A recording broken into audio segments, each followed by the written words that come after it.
falar para você agora sobre 7 certezas irrefutáveis para os nascidos de Deus. Quantos aqui são nascidos de Deus? Aleluia. Essas são certezas para mim e para você que somos nascidos de Deus. A palavra de Deus diz assim em João 3 verso 3, diz assim: a isto respondeu-lhe Jesus: em verdade te digo. Pode pôr para mim aí? Glória a Deus. Se alguém não nascer da água de novo, não pode ver o reino de Deus. Na minha tela aqui está apagado.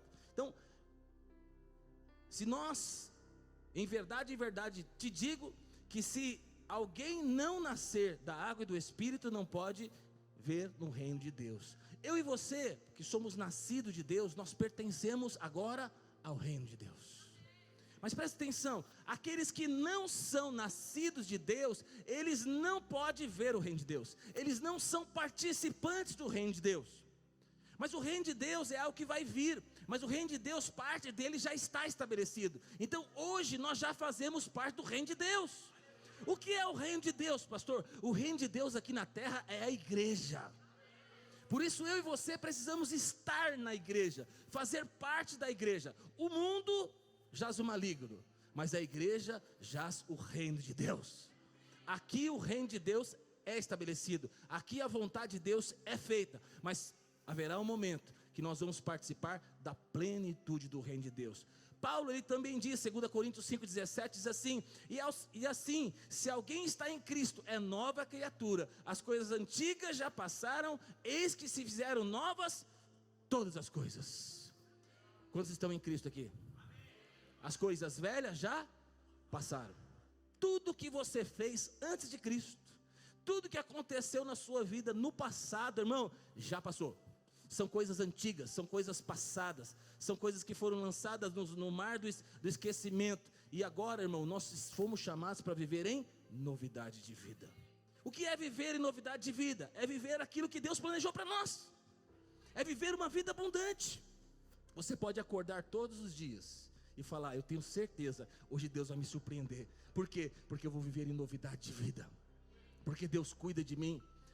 Pedro diz assim, 1 Pedro 1,3 diz assim: bendito Deus e Pai do nosso Senhor Jesus Cristo, que segundo a sua misericórdia nos regenerou para uma viva esperança, mediante a ressurreição de Jesus dentre os mortos. Nós somos regenerados e nós fomos chamados para viver algo extraordinário. Ele, mediante a ressurreição de Jesus Cristo dentre os mortos, hoje eu e você, porque fomos regenerados, transformados, nós podemos viver uma vida abundante. Diga glória a Deus. Aleluia. A obra que é realizada pelo Espírito Santo, que foi realizada no Espírito Santo em nossa vida, Charles Spurgeon, ele diz o seguinte: Charles Spurgeon, ele diz que essa obra, que ninguém vai poder entrar no reino de Deus se não for regenerado. É mais fácil um leão virar vegetariano do que alguém que não é regenerado entrar no reino de Deus. Você consegue imaginar um leão não querendo comer carne, um leão virar um ser vegetariano? É muito mais fácil um leão virar vegetariano do que alguém que não é nascido de Deus entrar no reino de Deus. Mas presta atenção, nós que somos nascidos de Deus, nós vamos fazer parte do reino de Deus.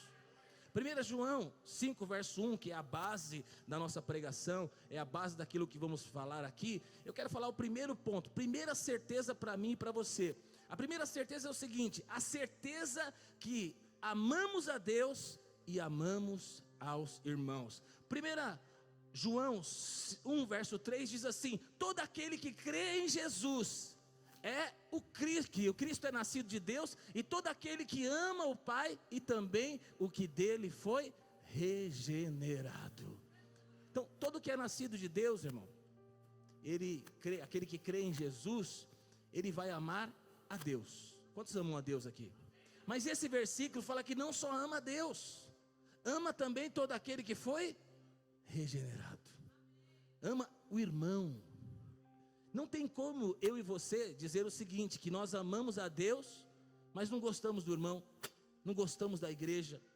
Então, tem um movimento, né, de pessoas que dizem o seguinte: Jesus sim, mas igreja não.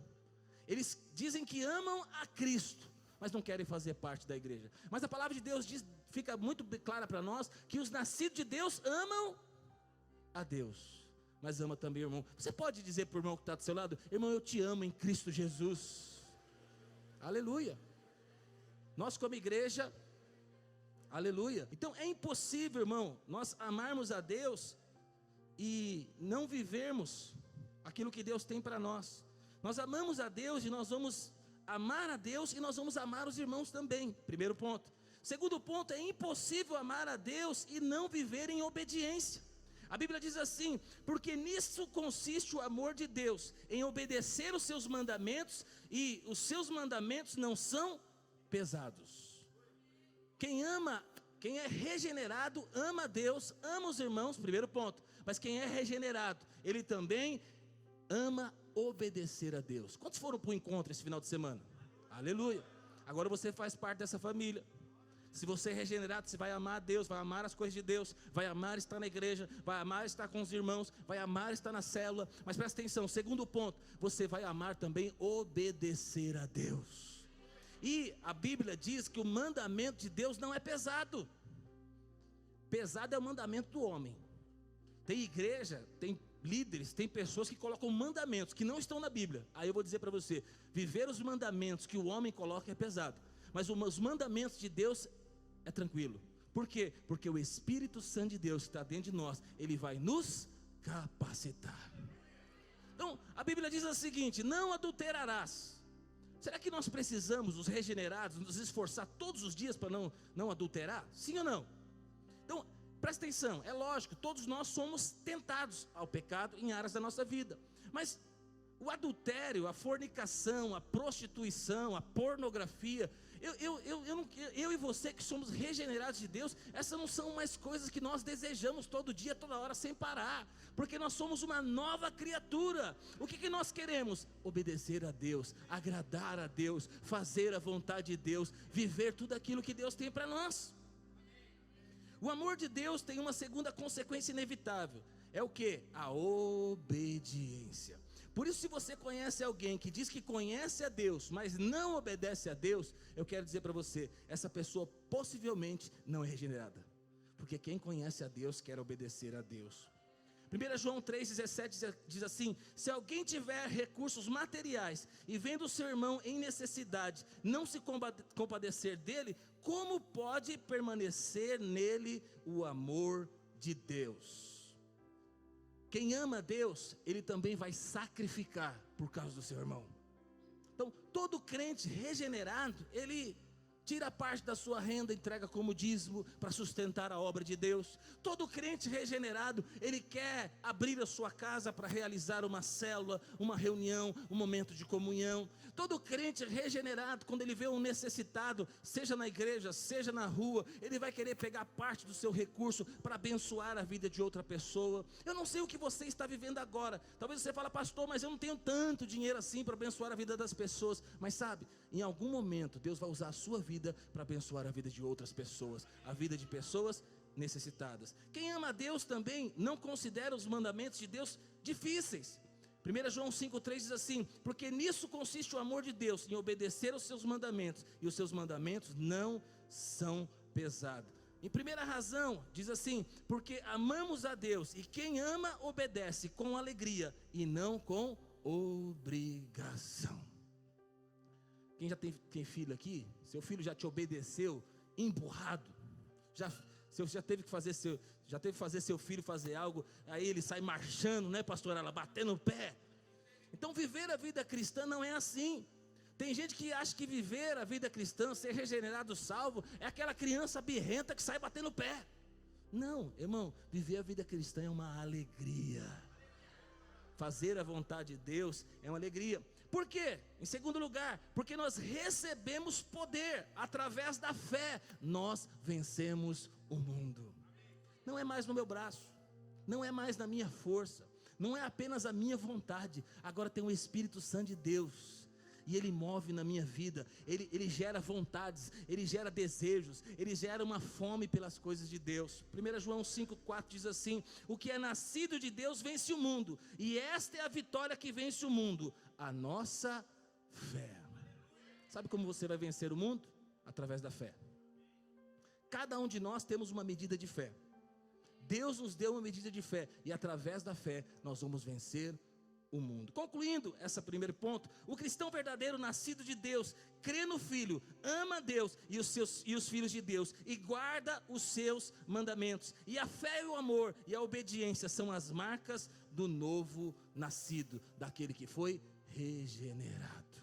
Em segundo lugar, segunda certeza que você e eu, nós precisamos ter, é a certeza de que Jesus Cristo é Deus, e que não existe qualquer outro mediador. Antes de conhecer Cristo, a palavra de Deus, você tinha um mediador? Tinha um santinho aí você queria casar, você escolhia um. Quando você queria proteção, você era outro. Quantos aqui já fizeram essas coisas? Aleluia. Mas a palavra de Deus diz assim, 1 João 5,11 diz assim: e este é o testemunho, Deus nos deu a vida eterna, e esta vida está em seu Filho. Quem tem um filho tem a vida, quem não tem o Filho de Deus, não tem a vida. Você tem a vida de Deus? Se você tem o Filho de Deus, você tem a vida de Deus. Algumas religiões, eles olham para Cristo e veem Cristo de outra forma. Os principais dos sacerdotes e fariseus, né, eles disseram lá no seu tempo que Jesus, ele era um enganador. Jesus, ele veio dizendo que é o Filho de Deus, que é o Salvador do mundo, mas Jesus era um enganador. Outros disseram que Jesus era apenas um religioso fanático. Os gnósticos, eles disseram que Jesus era apenas um homem que veio, que se batizou e que se entregou para morrer numa cruz. Os testemunhas de Jeová dizem que ele não é igual a Deus. Os muçulmanos dizem que ele é um grande profeta. Mas você, quem diz que ele é? O Filho de Deus. Aleluia. O Deus que se fez homem, o Deus que se encarnou, o Deus que veio ser um de nós, o Deus que veio habitar. Mas ele morreu numa cruz, e o principal, ao terceiro dia ele ressuscitou. E aonde ele está? À destra de Deus, intercedendo por nós com gemidos inexprimíveis. E a Bíblia diz mais: tal como ele é, um dia nós seremos. Vai ter um dia, irmão, que Jesus vai voltar para buscar a sua noiva, a sua igreja. E aí nós vamos vamos deixar essa casca, deixar esse corpo, e vamos receber um novo corpo, o corpo glorificado. E tal como ele é, nós seremos. Aleluia. Então João, ele está pregando, né, para refutar toda essa heresia da sua época. Algumas heresias que viriam depois, e algumas heresias que nós temos hoje. Tem muita besteira que está sendo falada na internet, em alguns lugares, que pode parecer coisa nova, mas na verdade são pessoas ressuscitando heresias lá do passado. Mas irmão, nós conhecemos a palavra de Deus, e sabemos que Jesus é o Filho de Deus. Diga glória a Deus. Jesus Cristo, ele é o único mediador. 1 Timóteo 2,5 diz assim: pois há um só Deus, e um só mediador entre Deus e os homens, o homem Cristo Jesus. Você pode dizer para o seu irmão esse versículo? Pois há um só Deus e um só mediador entre Deus e os homens, o homem Cristo Jesus. Ah, pastor, mas tem um aqui que eu gosto, mas eu ouvi dizer, mas eu fui ensinado que... Abra a sua Bíblia e leia a sua Bíblia, o que está escrito nela. A palavra de Deus, ela é o Espírito de Deus, foi inspirada por Deus, e nós cremos na palavra de Deus.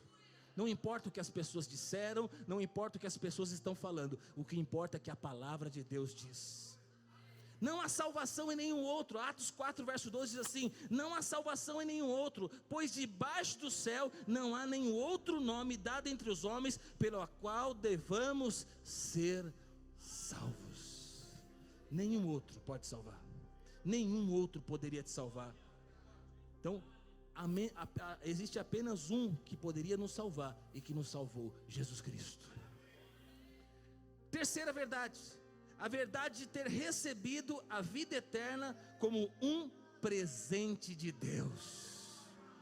1 João 5,3 diz assim: escrevi essas coisas a vocês que creem no nome do Filho de Deus, para que saibam que têm a vida eterna. Irmão, nós recebemos a vida eterna, não porque eu sou bonitinho, chamei a atenção de Deus e Ele quis me dar.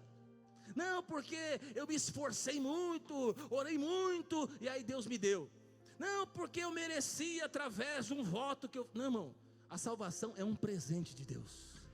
Irmão, não tem nada a ver com você. Você não faz parte da equação, porque se você fizesse parte da equação, você não iria ser salvo, você não seria escolhido. É uma questão de que você está fora da equação. Você recebeu um presente de Deus, o presente da salvação. Eu vou entrar numa parte teológica agora, que alguns não vão gostar. Por isso eu acredito que salvação não se perde. Irmão, você já deu presente para alguém, você tomou depois? Deu um presente legal, né? Um presente importante, um presente caro, significativo. Aí depois a pessoa faz algo que você não gosta, aí você vai lá na casa dela, toca a campainha e fala: devolve o presente que eu vou levar embora. Talvez você já tenha feito. Se você fez, você é muito mal educado. Não deveria ter feito. Eu não acredito que Deus me deu o presente da salvação, em algum momento Ele vai tomar o presente da salvação. Eu recebi esse presente, aleluia, sou salvo, regenerado. Aí você fala: pastor, então agora que eu sou salvo, regenerado, eu posso viver de qualquer jeito? Porque eu recebi o presente da salvação, Deus não vai tomar de mim, então agora eu vou viver de qualquer jeito. Sabe, esse não é o pensamento do regenerado. O pensamento regenerado: eu recebi um presente que eu não merecia. Então o seu sentimento é um sentimento de gratidão, o seu sentimento é um sentimento de querer agradar a Deus, é desfrutar do presente. Então é como se você recebesse hoje um presente do pastor Jefferson, ele te desse uma Ferrari vermelha, e você saísse desse prédio dirigindo a sua Ferrari vermelha. Aí você ia fazer o quê? Você ia querer destruir a Ferrari vermelha? Você ia querer acabar com a Ferrari? Não, você vai querer desfrutar daquele presente. E o pastor Jefferson vai ser o seu melhor amigo. Você vai querer chamar ele para dar uma volta com você nela. Por quê? Porque você recebeu um presente. Desculpa, o comparativo é muito pobre, né? Mas vou dizer para você: Deus te deu o presente da salvação. Você vai querer agradar a Deus, você vai querer desfrutar desse presente, que é um presente maravilhoso. João escreveu o seu evangelho também para que os crentes creiam.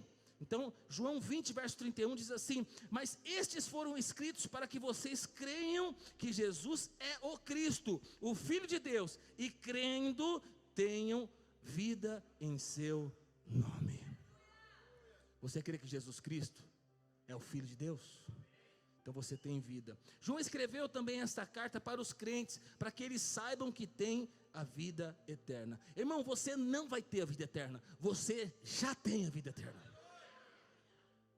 Por um lado, eu quero dizer para você: você não vai morrer.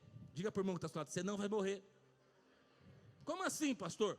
A morte é um espírito. A morte vem buscar aqueles que não são salvos. Aqueles que são crentes, são salvos, eles não morrem. Você vai fechar os seus olhos aqui e você vai ir para um lugar chamado seio de Abraão, um lugar de gozo, alegria, satisfação. E aí você depois vai abrir, né? Vai participar do julgamento e você vai viver a eternidade com Deus, receber um corpo glorificado e viver a eternidade com Deus. Quem morre? O ímpio. O espírito da morte vem buscar aquele que não conhece a Deus. Então vou dizer para você, irmão, o Paulo já dizia, né? Viver é viver para Cristo, para fazer a obra de Deus, para cumprir a vontade de Deus. Viver é Cristo. Mas Paulo dizia o seguinte: morrer é lucro, porque morrer é estar na presença de Deus. Diga para o irmão que está do seu lado: viver é viver para Cristo. Mas fala para ele: não tenha medo da morte não, porque morrer é lucro, morrer é estar na presença de Deus. Quarto lugar, a vida eterna é um presente, e não alguma coisa que nós compramos ou merecemos. Efésios 2:8 diz assim: porque pela graça sois salvos, mediante a fé, e isso não vem de vós, isso não vem de você, é um dom, é um presente de Deus, não de obras, para que ninguém se glorie. De novo, não tem nada a ver com você. Não é através das obras que você vai ser salvo. Na verdade é o contrário. Aqueles que são salvos, eles querem fazer a obra de Deus. Por quê? Porque o seu coração foi transformado. Então não tem obra antes da salvação. Você primeiro é salvo, regenerado. Depois que você é salvo, você é regenerado, recebe esse presente de Deus. Aí depois você vai fazer a obra de Deus. Porque você descobre que através das obras você vai receber um galardão, uma recompensa. Então nós não fazemos a obra de Deus para ser salvo. Nós fazemos a obra de Deus porque nós vamos receber uma recompensa diante de Deus. Então você pode todos os dias, irmão, desfrutar de muita paz e alegria. Tem gente que acredita na perca de salvação, respeito se você acredita assim, mas é terrível, você acordar um dia, você fala, rapaz, será que eu estou salvo ou não estou salvo? Aí você ora de manhã e fala, acho que eu estou salvo, glória a Deus. Aí você vai tomar banho e tal, não sei o que lá, aí de repente passa um pensamento ruim na sua cabeça, e fala, ai meu Deus, eu não estou salvo. Aí você vai e confessa, fala, agora eu estou salvo. Aí você está saindo para trabalhar, e aí você perde o ônibus, aí você se irrita, se fala, se Jesus voltar agora eu não estou salvo. Aí você se arrepende, agora estou salvo. E aí você briga com o seu chefe, não estou salvo. Aí você briga com sua mulher, não estou salvo. Aí daqui a pouco você fala, não, estou salvo. Aí aqueles que ficaram assistindo o jogo do São Paulo, então acha que não está salvo. Se Jesus voltar não está salvo. Está salvo, mas é um crente malandrinho, aleluia. Mas sabe, aqueles que amam o Senhor, eles querem estar na casa de Deus, fazer a vontade de Deus. O propósito de João nesta carta é que os seus leitores ouçam, e ouvindo creiam, e crendo vivam, e vivendo saibam. Irmão, você está aqui ouvindo, e a fé vem pelo ouvir a palavra de Deus. E aí você vai ser cheio de fé, e quando você é cheio de fé, você vai viver essa realidade.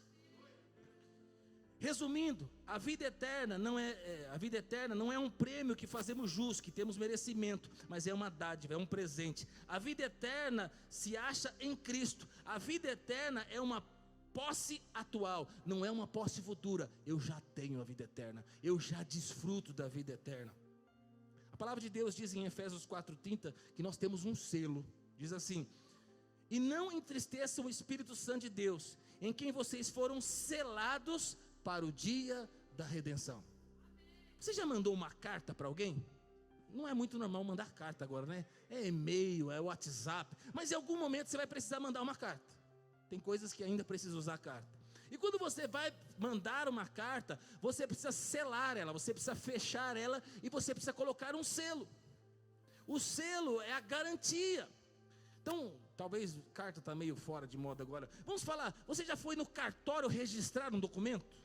Pegar a cópia autenticada de um documento? Então quando você vai lá e leva lá e tira a xerox, a cópia de um documento, é colocado ali um selo. Aquele selo é a garantia da segurança de que aquilo é verdadeiro. Sabe, o Senhor colocou um selo, e esse selo é a garantia que você é filho amado de Deus. Esse selo é a garantia, como uma carta, que ela vai ser levada para o endereço correto. Então você tem um selo que é o Espírito Santo de Deus, que é a garantia que você vai viver a eternidade com Deus. É um antigozo, irmão. O Espírito Santo é um pouquinho daquilo que você vai desfrutar na eternidade. O selo é a garantia que você é filho e você vai passar a eternidade com Deus. Então eu e você, nós somos selados pelo Espírito Santo de Deus. Quem aceitou a Cristo como seu Senhor e Salvador, ele agora tem o Espírito, ele tem o selo.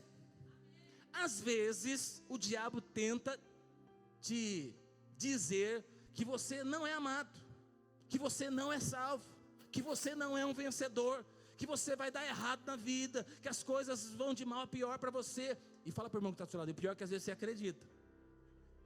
Mas presta atenção, você não é aquilo que o diabo diz que você é.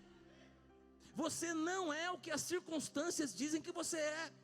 Você não é o que a sua família diz que você é. Você é aquilo que Deus diz que você é. Então, ainda que as circunstâncias estejam adversas, ainda que as pessoas falem algo contra você, eu quero dizer para você, você foi marcado e você é filho amado de Deus. Ainda que você peque, você erre, e em algum momento você vai pecar, e dentro de você venha um pensamento que você não é salvo, eu quero dizer para você, o selo é a garantia que você pertence ao Senhor. Quando você pecar, eu pecar, a palavra de Deus diz assim, se confessarmos os nossos pecados, Deus é fiel e justo, para nos perdoar de todos os pecados e purificar de toda injustiça. Em algum momento você vai pecar. Quando você peca, você não perde a sua salvação. Quando você peca, você perde a comunhão. E quando você perde a comunhão, você sente uma tristeza segundo Deus. É uma luz que se acende dentro de você. É um sinal que fala: tem algo de errado. Você não foi nascido para isso. Você é filho de Deus. Você não tem nada a ver com pecado. Você não vai viver mais na lama. Você não é porquinho. Deus mudou sua natureza. Agora você é ovelha. Porquinho vive na lama, ovelha em pastos verdejantes. E aí Deus fala para você, o Espírito Santo fala para você: sai da lama, sai do pecado, sai desse lugar, porque você é ovelha, você é filho amado de Deus. Aleluia. Tem umas ovelhas rebeldes que às vezes vão rolar na lama, mas o Senhor colocou um selo, uma garantia: o Espírito Santo de Deus. E o Espírito Santo de Deus vai te chamar para viver o melhor. E por outro lado, eu quero dizer para você: tem porquinho que quer deixar de rolar na lama. Ou tem pessoas que querem, usar um exemplo aqui que a gente usa de vez em quando, Então, é como se você pegasse um porquinho e desse banho nele, e passasse perfume, e colocasse um lacinho, e fala: agora esse vai ser o meu pet. Vai ficar dentro da minha casa. Vai morar comigo. E você começar a tratar um porquinho ali, e fala: eu vou ensinar ele a comer com colher, com garfo e faca. Ele vai sentar na mesa comigo, e agora ele vai ser o meu filho. Aí você talvez consiga fazer com que um porquinho faça algumas coisas, tenha ali algum tipo de relacionamento com você dentro de casa. Mas o dia que você esquecer a porta aberta, e ele enxergar lá longe uma poça de lama, o que ele vai fazer? Sair correndo e pular na lama. Sabe por quê? Lugar de porquinho na lama. Mas eu quero dizer para você: lugar de filho de Deus é fazendo a vontade de Deus. Lugar de filho de Deus é conhecendo a Deus, buscando a palavra de Deus. Em quarto lugar, quarta certeza, a certeza de que as nossas orações são respondidas quando oramos segundo a vontade de Deus. 1 João 5,14 diz assim: e esta é a confiança que temos ao que nos aproximamos de Deus. Se pedirmos alguma coisa de acordo com a vontade de Deus, Ele nos ouvirá. E se sabemos que Ele nos ouve em tudo que pedimos, sabemos que temos o que pedimos. Irmão, todas as vezes que nós oramos de acordo à vontade de Deus, nós já temos o sim, nós já temos a resposta. Por isso que eu e você precisamos conhecer a palavra. Por isso que eu e você precisamos conhecer a vontade de Deus. Porque todas as vezes que nós oramos de acordo com a palavra de Deus, nós temos a resposta, nós temos o sim da parte de Deus. Uma coisa que nós precisamos saber é que nós, como filhos de Deus, nós devemos orar segundo a vontade de Deus. E quando nós oramos segundo a vontade de Deus, Deus responde a nossa oração. Mas aí tem um conflito. Você fala: pastor, mas tem algumas coisas que eu quero ter e que eu ainda não tenho. Tem alguma coisa que você gostaria de ter que você não tem ainda? Tem? Quem tem aí alguma coisa que você gostaria de ter? Alguma coisa que você tem pedido para o Senhor e Deus não respondeu ainda? Então, é assim, às vezes nós vivemos esse dilema, Por que eu preciso disso? Ou por que eu tenho orado por isso? Isso não tem acontecido na minha vida ainda. Às vezes eu vou dizer para você, às vezes você não vai ter resposta, nem eu. Mas eu quero garantir para você, você já tem tudo o que você precisa para cumprir o propósito de Deus. O problema é que às vezes a gente está preocupado com o amanhã, com aquilo que vai acontecer daqui 1, 2, 3 anos. Mas eu quero garantir para você, se você é filho de Deus, você está no centro da vontade de Deus, você já tem tudo o que você precisa. Que você possa olhar para a sua vida com um olhar de gratidão e saber que tudo o que você precisa você já tem. E fica tranquilo, amanhã pode ser que você tenha outras necessidades, mas Deus, o seu Pai, Ele vai suprir as suas necessidades. É assim. Você é solteiro. Quantos são solteiros aqui? Aleluia. Em algum momento Deus vai mostrar um varão, uma varoa para você casar. Aleluia. Também é uma necessidade. Casamento é muito bom, glória a Deus, aleluia. E aí você, para casar, você precisa de dinheiro, de recursos, de muitas coisas. Deus vai suprir essas necessidades. Aí você casa. Aí você mudou de nível agora, você agora é casado, aleluia. Mas aí em algum momento a sua mulher fala: estou meio enjoada, estou meio esquisita, meio estranha. E aí você agora vai ser papai. E aí você fala: Deus, e agora? Me ajuda, Senhor. As contas já estão justinhas com nós dois. Vai vir agora um bebê. E se vier gêmeos? E se vier trigêmeos? Fala para o irmão que está do seu lado: Deus vai suprir todas as suas necessidades. Receba, Wilson, em nome de Jesus. Glória a Deus. Como eu e você devemos orar então, né? Como nós devemos orar? Devemos orar segundo a vontade de Deus. Como nós devemos orar? Orar crendo que Deus vai responder a nossa oração. Irmão, todas as vezes que você orar, termina a oração dizendo, já agradecendo: Deus, obrigado, porque eu sei que eu já recebi, porque eu sei que o Senhor ouve a minha oração. Eu costumo dizer o seguinte, irmão: existe uma mão, um braço que vai buscar o seu milagre, que vai buscar a sua oração. E sabe qual é esse braço, essa mão? Fala para o irmão que está ao seu lado: a fé. Através da fé você entra nas regiões celestiais. Nas regiões celestiais tem cura. Nas regiões celestiais tem salvação da sua família. Nas regiões celestiais tem portas abertas. Nas regiões celestiais tem provisão, prosperidade, emprego, empresa. Tem um monte de coisa lá. O que você vai fazer? Através da fé você vai alcançar tudo aquilo que Deus tem para você nas regiões celestiais. Pastor, e se Deus não me der? Irmão, se Deus fizer, Ele é Deus. Se Ele não fizer, continua sendo Deus. Se Ele fizer hoje, glória a Deus. Se Ele fizer o mês que vem, glória a Deus. Se Ele nunca fizer, nós vamos morrer crendo que o nosso Deus é grande e poderoso e que Ele fará. Presta atenção, até a oração que Deus não responde, nós somos recompensados. Aqueles que morrem crendo que Deus vai fazer algo e Ele não faz, até esse vai receber uma recompensa diante de Deus. Então de repente a pessoa não viu se cumprindo na vida dele algo. Mas presta atenção, irmão, às vezes o nosso Deus é muito pedagógico. E às vezes Ele não dá para a gente mesmo, para nos colocar de joelhos, para nos fazer orar, para nos fazer buscar. E às vezes, eu vou dizer para você, às vezes você não recebeu ainda, sabe por quê? Porque Deus quer ver você de joelhos. E às vezes, agora eu vou puxar sua orelha, posso puxar sua orelha? E às vezes Ele não está vendo você de joelhos. E porque essa situação não está te levando de joelhos, pode ser que a coisa vai piorar um pouquinho mais. Porque Deus quer te ver de joelhos, rendido na presença dEle, cheio de fé. E quando nós vamos de joelhos na presença de Deus, porque, irmão, aquele que começou a obra vai terminar, vai aperfeiçoar.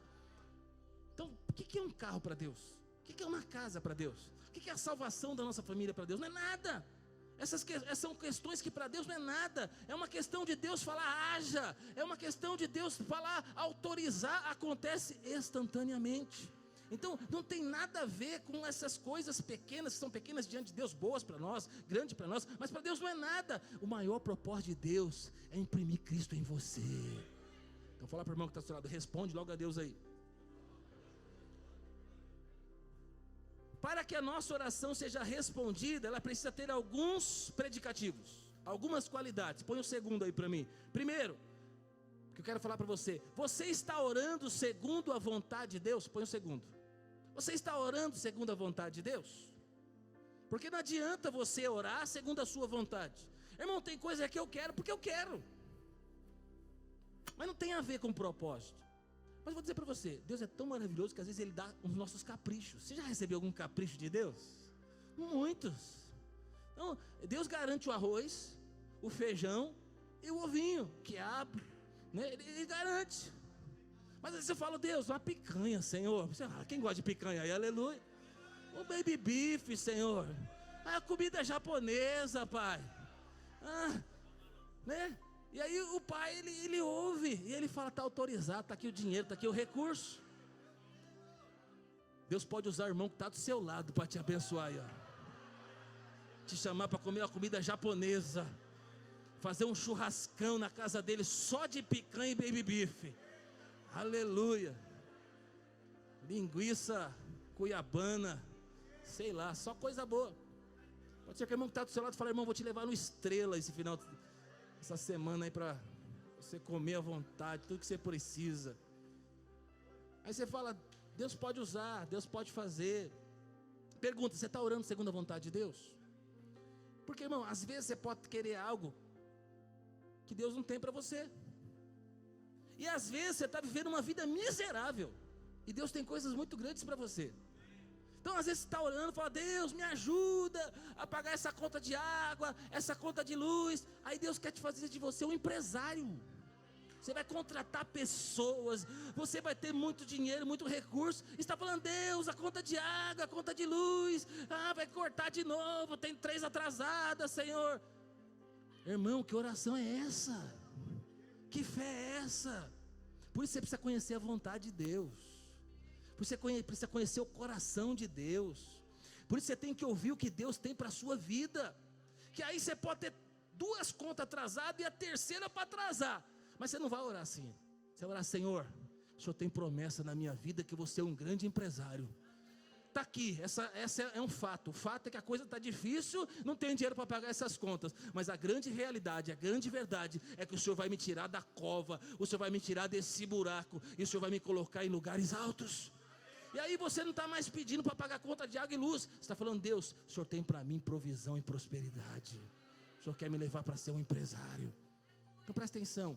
Conheça a vontade de Deus. Romanos 8:26 diz assim: também o Espírito semelhantemente nos assiste em nossa fraqueza, porque não sabemos orar como convém, mas o mesmo Espírito intercede por nós sobremaneira, com gemidos inexprimíveis. Tem alguém que ora por você 24 horas por dia. Quem é? O Espírito Santo de Deus. Segundo lugar, que é o terceiro aí: estou orando com fé e confiança. João 5,14 diz assim: e esta é a confiança que temos para com Ele, que se pedirmos alguma coisa segundo a sua vontade, Ele nos ouve.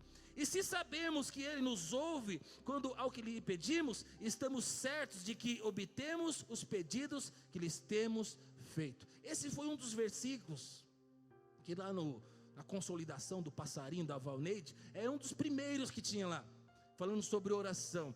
Então quando eu me converti, esse foi um dos versículos que marcou a minha vida. Falou: não, eu posso confiar. Quando eu peço algo para Deus, segundo a vontade de Deus, Deus está ouvindo. Irmão, às vezes, eu não sei você, às vezes eu estou orando, falou: Deus, será que... Às vezes tem esses momentos, né? Estou aqui orando, mas estou orando todo dia, mesmo lugar, às vezes pedindo a mesma coisa. E às vezes a gente para pensar e fala: meu, será que Deus está ouvindo? Irmão, Ele está ouvindo. A Bíblia garante que Ele está ouvindo. Se eu estou orando segundo a vontade de Deus, Ele está ouvindo os meus pedidos. E sabe o que vai acontecer? Em algum momento eu vou obter esse pedido. Em algum momento Deus fala: consegui colocar rendido aos meus pés, consegui ver fé e perseverança. E Deus fala: estou liberando hoje o seu milagre. Às vezes o milagre não aconteceu porque o diabo está resistindo, porque tem resistência, porque nós precisamos crescer, amadurecer, porque Deus vai usar circunstâncias para mudar as nossas vidas, mudar o nosso cônjuge, mudar os nossos filhos. Às vezes Deus vai usar as circunstâncias para mudar as pessoas que estão ao nosso redor. Mas eu quero dizer para você: Deus ouve a sua oração. Por isso, irmão, ore todos os dias, seja pidão, ore segundo a vontade de Deus. Nenhuma oração é vã. Quando o nosso pedido é recusado, Deus ele recusa, mas de alguma forma Deus vai nos recompensar. A graça de Deus virá sobre a nossa vida, a minha e a sua vida. Jesus, sendo Deus, não abriu mão de uma vida intensa de oração. Irmão, o próprio Jesus se retirava para orar. Isso para mim é um negócio assim impressionante, porque Jesus é Deus. Jesus, como homem, Deus encarnado aqui na terra, ele podia declarar. Jesus ele podia falar, e aquilo que Jesus dissesse iria acontecer. Mas ele não fazia isso. Ele ia lá, momentos se retirava, e ele ia sozinho orar. E muitos momentos nós vemos que ele estava no meio da multidão, pregava, fazia sinais, maravilhas e prodígios. Mas nós vemos que em muitos momentos ele se retirava para orar. Irmão, nem Jesus fazia as coisas segundo a vontade dele. A própria palavra de Deus diz que ele fazia segundo a vontade do Pai. Ele ia orar para ouvir o que estava no coração do Pai. Ele ia orar para dizer o que estava acontecendo.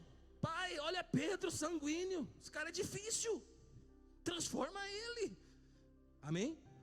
Então, ele ia orar pelos seus discípulos.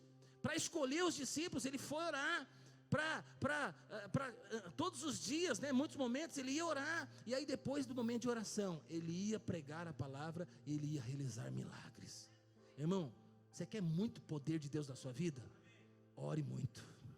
Muita oração, muito poder. Nenhuma oração, nenhum poder. Pouca oração, pouco poder. Na sua célula tem muito poder? Se tem muito poder é porque tem um povo que ora lá. O encontro foi poderoso, irmãos. Teve um povo que orou.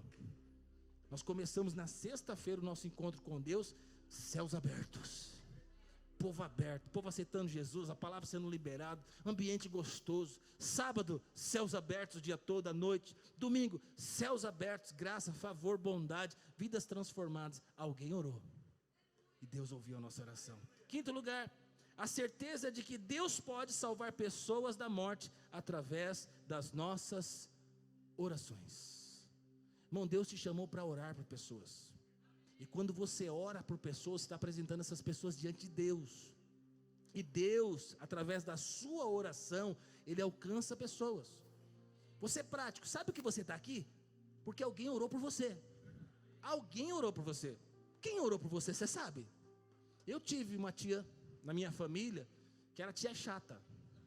Quem teve algum crente chato aí que orava, às vezes te pegava de orelhada, de canto, e compartilhava algo, eu não quero ouvir, que chatice. Mas teve alguém na minha família que orou, teve alguém que ministrou, teve alguém que pregou, e por muitos momentos eu resisti, mas teve um momento, irmão, que o coração duro como uma pedra encontrou a rocha que é Cristo. E quando eu encontrei a rocha que é Cristo, a minha vida foi transformada. 1 João 5,16 diz assim: se alguém vir o seu irmão cometer pecado, não para a morte, pedirá a Deus e Ele lhe dará vida. Então quando eu vejo alguém, né, perdido no mundo, está cometendo pecados que não é para a morte, porque presta atenção, a Bíblia diz que tem pecado para a morte. Tem pecados, irmão, que a pessoa vai receber a consequência imediata de morte. Aí teologicamente tem várias linhas, né? Tem pessoas que morrem mesmo. Morre, acabou. Um acidente. Então tem gente que fala, tão novo, sofreu um acidente, uma tragédia. Irmão, quero dizer para você, hoje, em alto e claro e bom som, tem pecado que é pecado para a morte. Nós não sabemos quem pecou para a morte de fato morreu, mas tem pessoas que foi porque cometeu pecado para a morte. Tem outro, né, e é uma base teológica também, que fala do pecado para a morte. Tem tipos de pecados que as pessoas cometem que parece que elas não têm perdão. Parece que não conseguem mais se desligar daquilo. Então tem pecados que impregnam na pessoa, principalmente em relação à imoralidade, e aí você sabe do que eu estou falando. Então tem alguns tipos de pecado que você fala, você vê que a pessoa começa a praticar aquele pecado e ela se perde naquele pecado. São pecados para a morte. Então quer dizer para você, com Deus não se brinca, com o pecado não se brinca. Não tem nada a ver, eu vou viver lesbianismo, homossexualismo, eu vou fazer sexo com animais, eu vou fazer essas coisas, e Deus perdoa, mas presta atenção, tem pecados que esses, por exemplo, eu percebo que a coisa pega, principalmente pecado na questão da imoralidade. Por quê, pastor? Sabe por quê? Porque o seu corpo é templo do Espírito Santo, e o templo do Espírito Santo, ele não pode cometer essas coisas. Então, pessoas que vão para esse caminho da imoralidade, eu percebo que a coisa complica. Sabemos que ninguém nascido de Deus faz do pecado uma prática. O pecado, ele é um acidente. Então, quem é nascido de Deus, ele não vai viver na prática do pecado, ele vai querer viver em santidade. Às vezes nós vemos jovens, né, preocupados com o que pode, o que não pode na corte. Posso pegar, posso pegar, posso beijar. Quando eu beijar, ponho a língua, não ponho a língua. Irmão, sabe o que é isso? É que tem gente que não é crente, não é salvo. Porque é só perguntar para o Espírito Santo de Deus. É só orar todos os dias, buscar o Senhor. E aí a pessoa, se não tem a certeza que vai casar com aquela pessoa, ela não tem que tocar, não tem que pegar, não tem que andar de mão dada. Por quê? Porque não é tua. E vai viver em santidade. Aí depois que casar, aí vai desfrutar de todo o namoro e tudo aquilo que Deus tem. Mas tem gente que antes de casar faz tudo isso, e depois que casa, não faz mais nada. Tem um monte de gente assim. Eu aconselho muitas pessoas casadas há anos, não faz mais nada. 2 amigos dentro de casa, esses são os melhores. Tem alguns casos que são 2 inimigos, é um cão e um gato. Então presta atenção. Tem tudo, tem coisas que Deus tem para você desfrutar no momento certo, na hora certa. Você é solteiro? Quantos solteiros você tem aí? Irmão, você vai guardar o seu corpo para a mulher, para o homem que Deus tem para a sua vida. Você vai dar o primeiro beijo na sua mulher, no seu marido, lá no dia do casamento. A sua lua de mel, irmão, vai ter fogo pelos todos os lados. É tudo reservado para a lua de mel. Amém? Aí você casou, você vai ver a sua vida inteira aquilo que Deus planejou para você. Diga glória a Deus. Sabemos também que o Filho de Deus veio para que pudéssemos conhecer e entender as verdades de Deus, que Ele é um presente e que vivemos a própria verdade no Filho de Deus, Jesus Cristo. Primeira atitude que o crente tem em relação às pessoas que caem em pecado, né? Primeira atitude que nós devemos ter, irmão, quando uma pessoa cai em pecado, às vezes, o que as pessoas fazem? Aponta o dedo, fala bem feito, e julgam essas pessoas. Mas a Bíblia diz que, em primeiro lugar, nós devemos orar. Quando eu vejo alguém dizendo, você ficou vendo lá que tal pessoa caiu em adultério, eu falo, ai meu Deus do céu, poderia ser eu. Eu vou orar por aquela pessoa. A Bíblia diz assim, aquele que está em pé, cuide para que não caia. Então quando eu vejo um irmão errando e falhando, eu não vou apontar o dedo e falar, está vendo? Não, eu vou falar, eu vou orar por ele, eu vou entender ele. Irmão, quanto mais você se conhecer, a sua natureza pecaminosa, os seus desejos e intenções, você vai olhar para alguém que peca e vai falar, e você vai sentir que aquela pessoa é normal. Ela errou em algum momento, ela deu espaço para o pecado, mas você não vai apontar o dedo. Marcos 11:24 diz assim, digo-lhes que, se crerem que já receberam, qualquer coisa que pedirem em oração, lhes será concedido. Quando estiverem orando, se tiverem alguma coisa contra alguém, perdoem-no, para que o seu Pai no céu também perdoe os seus pecados. Irmão, crente não vive cheio de mágoas, rancor. Crente não tem pessoas que ele não olha na cara, que ele passa do outro lado da rua quando vê. Não, irmão, crente ele vive uma vida resolvida. Então se tem alguém que você tem problema, irmão, nessa semana procura essa pessoa e resolve. Não estou falando que você vai convidar para comer churrasco na sua casa, não. Mas você vai poder olhar no rosto dela, você vai poder cumprimentar. Se ela é crente, você vai poder frequentar a mesma igreja. Amém? Segundo lugar, Deus nos dá a garantia de que quando oramos por uma pessoa que está em pecado, Deus salva por meio da instrumentalidade das nossas orações. Irmão, tem muitas pessoas que precisam das nossas orações. Tem pessoas na sua família que precisam da sua oração?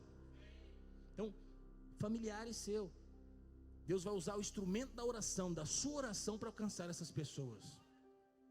Minha esposa, né? Eu lembro no caso do pai dela que já é falecido. Uma vez, irmão, nós estávamos aqui, na verdade na Capitão João, e aí foi feita uma oração para a libertação de pessoas que tinham problema com bebida, cigarro, no caso era cigarro, fumava muito. E aí nós estávamos na igreja, pré da igreja, e nós oramos por familiares que tinham vício. Irmão, instantaneamente, naquele dia, na reunião do culto, a partir daquele dia, ele nunca mais fumou. O que é isso? Poder de Deus, o poder da oração, é um exemplo. Mas eu quero dizer para você, existem muitas coisas que podem estar acontecendo na sua casa, na sua família, que Deus vai usar você para orar. E vou te dar uma chave. Posso te dar uma chave? Irmão, às vezes a gente faz aquela oração religiosa, a gente está pedindo, mas você já percebeu quando você arregaça as mangas e fala, capeta dos infernos, chega, hoje nós vamos resolver essa parada.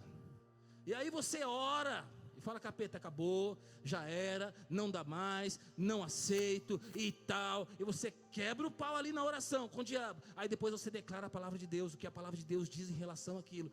Já aconteceu, teve experiência de você fazer isso e a coisa resolver? Então eu vou dizer para você, irmão, nessa semana, invista muito tempo de oração.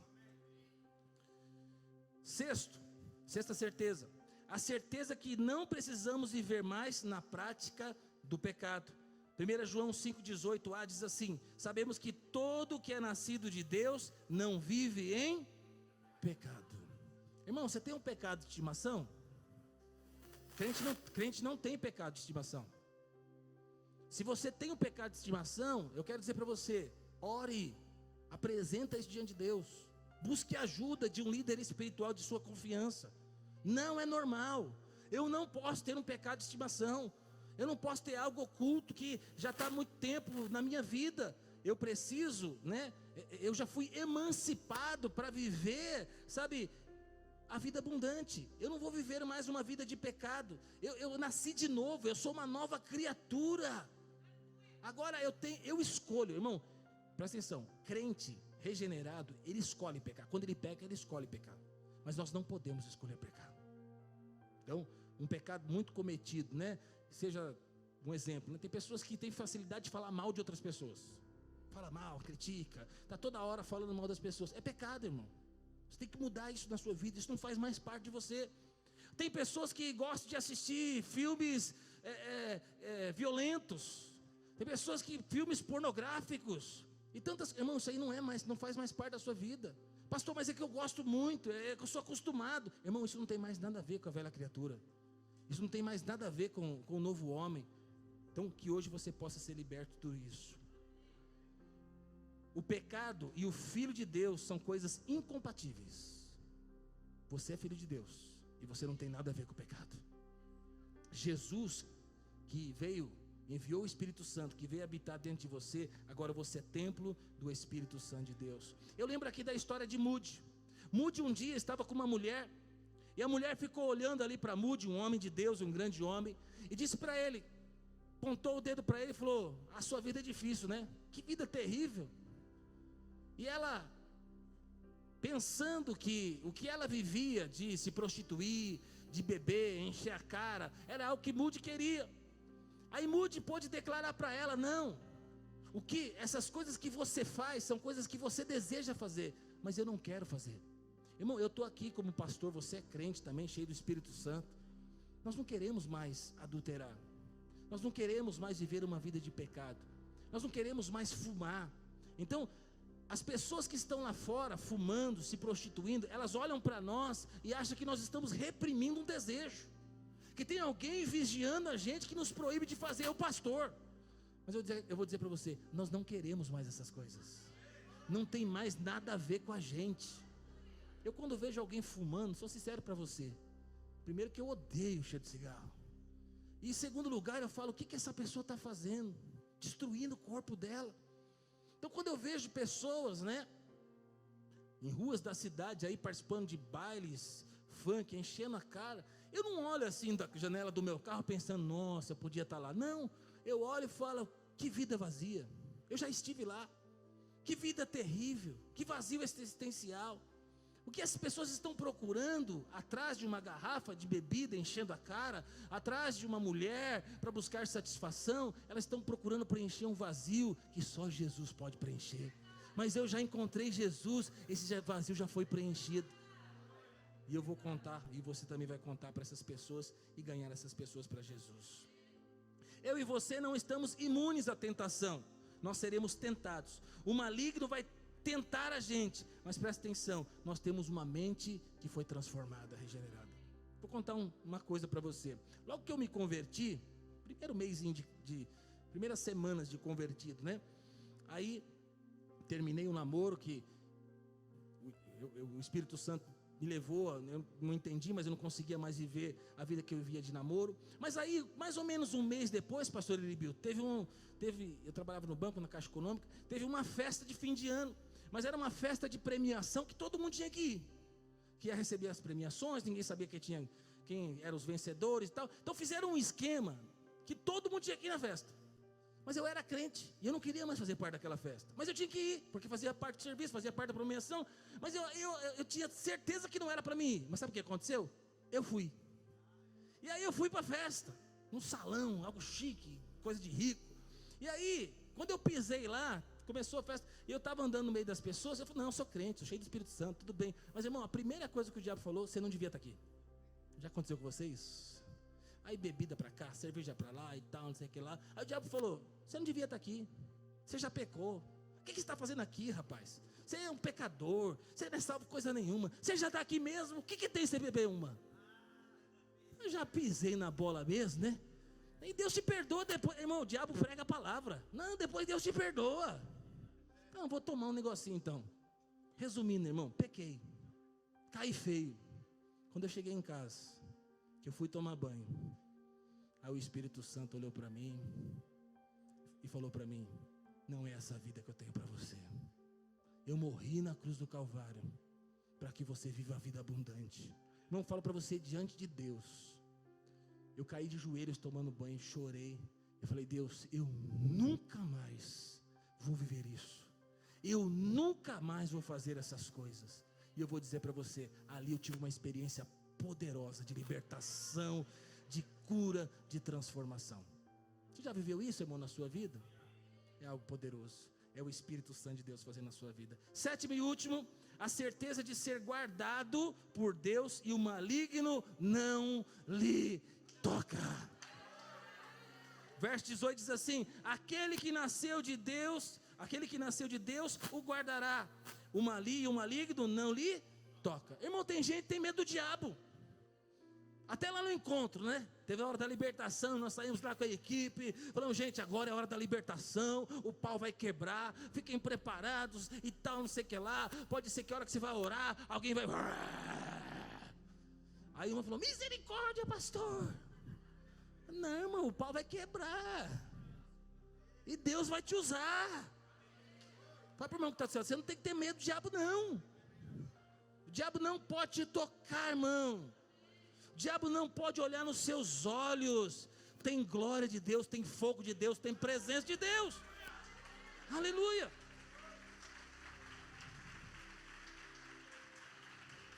As pessoas lá fora estão amarradas pelo diabo, presas. O diabo toca na vida deles, mas você não. Você é guardado de Deus. Para o diabo tocar em você, ele tem que ter autorização de Deus. Para o diabo tocar em você, irmão, ele, é só se você buscar, porque tem gente que vai aprontar, né? Vai lá no território do diabo, e aí é mais ele que toca no diabo do que o diabo toca nele. Mas presta atenção, você que está guardado pelo Senhor, você que está no centro da vontade de Deus, o diabo não pode tocar na sua vida. Irmão, eu oro todos os dias antes de dormir, em paz. Deus, hoje eu vou dormir o sono do justo. O Senhor vai guardar o meu sono, o Senhor vai guardar minha casa, o Senhor vai guardar minha família, o Senhor vai guardar meu patrimônio, tudo é teu. E todos os dias eu consagro antes de dormir. Quando eu acordo de manhã, igual, confiante: Deus, o Senhor tem algo maravilhoso preparado para mim, para minha esposa, para meus filhos. O diabo não pode tocar na minha vida. Os planos dele, o diabo deve ter planejado um monte de coisa para esse dia, mas todos os planos dele serão frustrados. Aquilo que o diabo preparou para me derrubar vai ser o trampolim na minha vida. E eu acordo feliz da vida, sabendo que Deus vai cuidar de mim. E aí eu vou dizer para você, irmão, isso tem funcionado. Essa fé é a fé que Deus me deu para mim e para você. 1 João 5,18 diz assim: sabemos que todo aquele que é nascido de Deus não vive em pecado. Antes, aquele que nasceu de Deus o guarda, e o maligno não lhe toca. Sabemos que somos de Deus e que o mundo inteiro jaz no maligno. Jesus já se manifestou para destruir as obras do diabo. E agora eu e você podemos pisar na cabeça do diabo. O diabo não tem mais poder sobre a minha e a sua vida. Sabe por quê? Porque nós vamos viver a vontade de Deus.